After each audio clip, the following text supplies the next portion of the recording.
Cedar Grove, Pennsylvania, a quiet town, all trimmed lawns, mailboxes with last names in script, and kids on bikes chasing fading daylight. The kind of place where people wave to each other, where secrets don't belong. James Mitchell had once loved that about it. He pulled into his driveway just after 6:40 p.m., the golden autumn light casting long shadows from the maple trees that lined the street. His home, a pristine white colonial with dark green shutters, looked picture perfect from the outside. But James had come to learn that perfection was often just a well-maintained lie. He stayed in the driver's seat, engine humming, fingers tapping the leather steering wheel. The garage door was open. Laura's silver Audi sat inside, like always. But so did something else, something more out of place than a fallen leaf on a clean sidewalk. Brian Thompson's black F-150 was parked across the street again. Brian, his neighbor, his friend, a widower who once cried on James's back porch after losing his wife to cancer. That same Brian who now seemed to find excuses to be around James's house more days than not. This was the fourth time this week. James's eyes narrowed. A movement across the yard caught his attention. Brian was walking toward the fence that separated their homes, calling out in that too familiar, casual voice. "Laura, those new planters look amazing. The purple ones really pop." James didn't move, just stared. Laura stepped out from behind the garage, gardening gloves on her hands, yoga pants hugging her hips, the ones she never wore before noon until recently. She smiled wide, like she was being watched and wanted to be watched. "Thanks. I wasn't sure about the color at first," she called, tucking a loose strand of hair behind her ear. James had once adored that small habit. Now it made his stomach tighten. "Want to come take a closer look? I could use a second opinion." And just like that, Brian opened the latch to their shared fence. No hesitation. No pause. Like it wasn't the first time. Like it was routine. "Don't have to ask me twice," Brian grinned. "Sarah always said I had an eye for this kind of thing." Sarah, his late wife. Her name should have brought gravity to the air. But Brian's tone stayed light. Flirtatious, even. James finally stepped out of the car, slowly, quietly. He closed the door with deliberate softness. Laura's laugh rang around the corner, higher, more musical than usual. The kind of laugh she used on their second date. He moved toward the side gate, careful not to be heard. "You should come by more often," Laura said. James froze. "I could really use design advice for the backyard too." "I'm always happy to help a neighbor in need," Brian replied.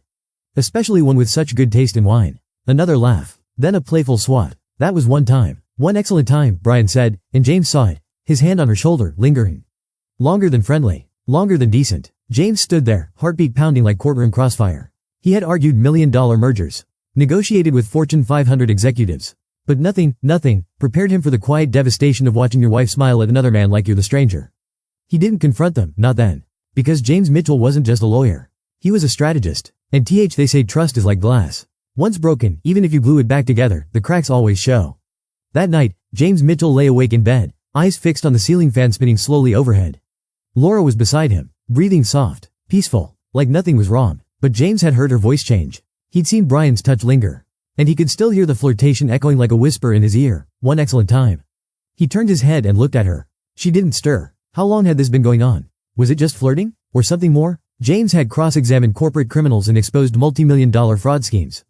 But this was personal. This was betrayal at home. In his own bed. And he needed answers. The first step. The next morning, James left for work earlier than usual. But not before taking a quiet detour through the garage. There, tucked into the far corner behind Laura's unused gardening tote, was the security camera DVR.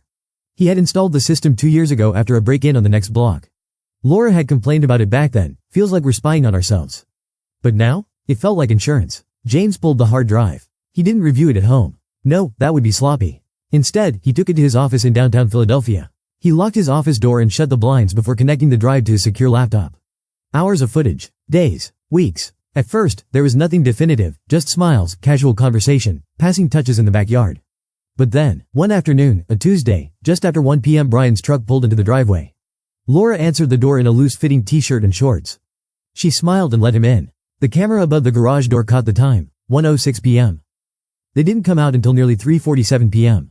And when they did, Laura was laughing again, cheeks flushed. Brian had her favorite bottle of Pinot in his hand. James sat frozen at his desk, his jaw clenched tight. There was no camera inside the house. He hadn't wanted to invade Laura's privacy that way. But he didn't need interior footage to see the truth. You don't spend 2.5 hours with a neighbor on a weekday, wine in hand, while your husband's at work, unless something is happening. Digging deeper, James didn't say a word that night. Or the night after. Instead, he became quietly methodical, just like he did during trial prep. He backed up the footage. Downloaded timestamps. Contacted a private investigator, a discreet one, used to high-stakes divorce cases. He gave her one instruction: I need clarity. Not revenge. Just the truth. The breaking point. 2 weeks later, the investigator delivered a report. Photos. Logs. Cell phone tracking data. Laura wasn't just cheating. She had been lying for months. Afternoon visits to Brian's house. Shared gym check-ins. An out-of-town, friends weekend, in New York that never existed, she had gone with Brian. James stared at the manila folder on his desk. Inside were the ashes of a marriage. And something else. A decision forming in his chest. He wasn't going to scream. Or break things. Or beg. He was going to fight back.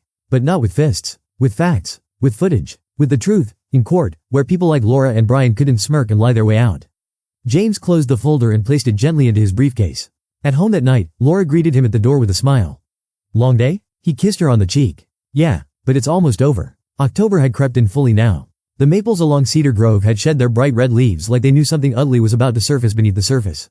James walked into the Montgomery County Courthouse just after 9 a.m. on a Monday. Briefcase in hand, tie perfectly knotted, he looked every bit the seasoned attorney, calm, prepared, and devastating. Except today, he wasn't here to represent anyone. He was here for himself. The first move. He sat across from family law attorney Rachel Monroe, a sharp-tongued, strategic divorce litigator with a reputation for being both precise and quietly lethal in court. She had once faced James in arbitration and lost. Now, she smiled across the table. You're really going through with this? James handed over the folder, the one filled with security footage screenshots, the private investigator's photos, and a printed list of questionable, weekend getaways. This isn't about punishing her. I want a clean divorce. And full custody of our daughter. You have a daughter? Rachel asked, flipping through the pages. James nodded, jaw tight. Ava. She's 12. Laura's too distracted to notice lately, but Ava knows something's wrong. She's been quiet, withdrawn. Rachel took a breath. With this kind of documentation, we'll have leverage. Infidelity, deception, lack of moral environment for the child, it's enough. James didn't blink. I want to do it right. No shouting matches. No Facebook drama. Just facts. At home, the illusion cracks. At dinner that night, Laura was all smiles. She made pasta, the creamy kind James liked. She wore perfume. I was thinking maybe we could go away for the weekend, she offered, twirling spaghetti on her fork. You and me. Somewhere quiet. Reconnect. James raised an eyebrow. Reconnect? You've been distant lately. He gave a small smile. Yeah, I've been watching things more closely. For a brief moment, her fork paused midair. A flicker in her eyes. She knew. Later that night, James stood in the hallway outside Ava's bedroom. His daughter was curled up under her covers, earbuds in. But when she saw him, she pulled one out. Hey, Dad. Hey, sweetheart. How was school? Okay. Pause. Is Mom mad at you? James sat on the edge of her bed. No. Why? Ava shrugged. She's been weird. She yells at me for stupid stuff. I heard her talking to someone on the phone. She thought I was asleep. James felt something inside him twist. He kissed her forehead. Don't worry, baby. Things are going to get better. I promise. A message sent. The next morning, James left for work earlier than usual again. But this time, he left a folder on the kitchen counter.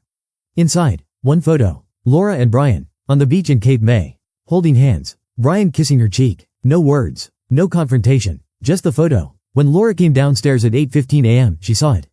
She didn't eat breakfast. Didn't drink her coffee. She didn't call James. Because she knew he knew. The phone call. At 1:06 p.m., James's cell buzzed. Caller ID. Laura. He let it ring. Then, a voicemail. James, can we talk? Please. Just talk. I think we need to figure things out. I don't want to lose what we have. I didn't mean for things to go this far. Please call me back. He didn't. Because what they had was already gone. James sat back in his chair, looking out at the Philadelphia skyline.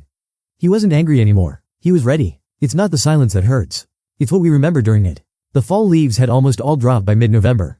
The once vivid reds and oranges of Cedar Grove Avenue had given way to bare branches, gray skies, and the quiet chill of change. Inside the Mitchell home, things felt different now. Not empty, just quieter. Laura had moved out 2 weeks ago. No dramatic scene. No luggage thrown on the lawn. Just a note on the counter. I'll be staying with my sister in Upper Darby. I know I hurt you. I hope one day you'll understand. James didn't reply. Not because he hated her. But because there was nothing left to say. Ava's new normal. At 12, Ava was sharp, sensitive, and far too perceptive for her age. She didn't ask questions about her mother. Not after the day the court papers were finalized. She just adjusted. In her own quiet way. Are you picking me up today? She'd text. Can you check my science project? I don't want to go this weekend. Can you tell the court lady? James didn't push. He didn't force conversation. Instead, he showed up. Always. Every practice. Every school event. Every late-night meltdown that came out of nowhere. One night, after a quiet dinner of grilled cheese and soup, Ava finally asked. Do you think she ever loved us? James looked across the table. I think your mom loved you. I don't doubt that. Ava didn't speak for a long time. Then, but she loved someone else more. James reached across the table and took her hand. She made a mistake. A big one. But what she did, it wasn't because of you. It never was. Do you understand that? Ava nodded slowly. I think so. A new chapter. James had never considered himself the emotional parent. That had always been Laura. The one who wrote notes in lunchboxes, the one who planned surprise weekend hikes, the one who took a million photos at every school recital. Now, he found himself Googling how to braid hair at 6 a.m. before school. He burned pancakes on weekends. He even downloaded TikTok to understand her memes, though he'd never admit that to anyone. And slowly, they began to laugh again. Not every day, not always freely, but real laughter. The kind that heals in pieces. Unexpected kindness. One cold Saturday morning, as James and Ava walked out of the local bookstore with cocoa in hand, a voice called from behind. James? He turned. It was Vanessa Clark, the guidance counselor from Ava's middle school. James had met her once during Ava's intake interview when they changed schools. Hi, he said, surprised. She smiled softly. I just wanted to say, Ava's doing really well, considering everything. James nodded. She's stronger than she thinks. Vanessa hesitated, then added, you too. He wasn't sure why, but those two words, from someone unexpected, hit different. The first smile. That night, as snow started dusting the windows for the first time that year, James tucked Ava into bed. She was half asleep when she mumbled, today was a good day. Yeah? He asked, brushing her hair from her forehead. Yeah, just good. Like it used to be. Before. James swallowed the lump in his throat. There'll be more good days. I promise. That night, as snow started dusting the windows for the first time that year, James tucked Ava into bed. She was half asleep when she mumbled, today was a good day.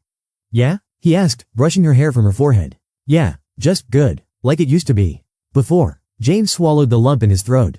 He remembered those before days, the innocent laughter, the Sunday pancake mornings, the trust. How easy it had all felt, until it wasn't. But this was different. This wasn't pretending things were okay. This was the beginning of healing. There'll be more good days, he said quietly, leaning down to kiss her forehead. I promise. She smiled, her eyes fluttering shut. I believe you, Dad. And for the first time in months, so did he.